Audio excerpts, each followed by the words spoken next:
Touba Patikour ngeen Bappé ja Demere ja ay gox lañ sukkoon bi Thiel juróom-ñetti waxtu suba moo fi jot noonu la jotee fii ci immeuble Serigne Gass Mbacke kàddu gi bàyyi ko fi asalaamaaleykum mbokk yi dal leen ak jàmm seen xibaar suba si li si gën a fës bokk na si tey la benn fan weeru octobre ñoo see xeex jàngul ji di cancer xam ne at mu jot fukki junni ak ñaar moom lañu am si ay cas juróom-ñetti téeméer doomu aadama ñàkk seen bakkan tax na daal ñi nga xam ñoo jigéen ñi taxaw nañ xeex weer bi nga xam ne jagleel nañ ko jigéen ñi si aslem jaaykat ya fa nekk sonn nan tàyyi nan la ko war a mooy ndoxi taw ak ndoxi foos yu ànd génn di balla ànd ak mbalit ma salte lool te mën la indil ay feebar tax ñu ngi au gouvernement bi mu daal leen di jàppale kon nekk ab dëkk si pegg Kaolack ñoom nag dañu amal coalition boo xam ne defar si dëkk lu ko tuddee lu toll si 1 million lañ jënd si ay saak fermeture jagleel ko seen ndaw ña ñu ngi sàkku ne gouvernement bi mu daal leen fa tabaxal école arabe ba ku bëgg jàng arabe dem jàng si arabe ba ministre rentré sa bastatin ma nga jëm sa ndar la ko war a mooy jëy jëf amoon lu toll si fanweer doomu aadama ak juróom-ñaar ñàkkoon seen bakkan ba président demoon na fa sax tey jii ne moom ma nga fa jëm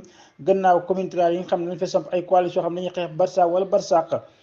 ki nga xam ne moom leen dénk wàllu ndox mi démb ne demoon na fa nga xam ne mooy sa Matam la ko war a mooy jeex ga nga xam ne nangu na fa ay tool yu bëri moom Cheikh Tidiane Dièye nag yëkkati na fa ay kàddu ak gouvernement bi dimbali gëm leen fas yéene dimbali sàkkoon nag képp ku mën a dimbali waa Matam mu dimbali leen ndaxte ndox ma nam def seen tool yi ak kër yi ñaaw na lool.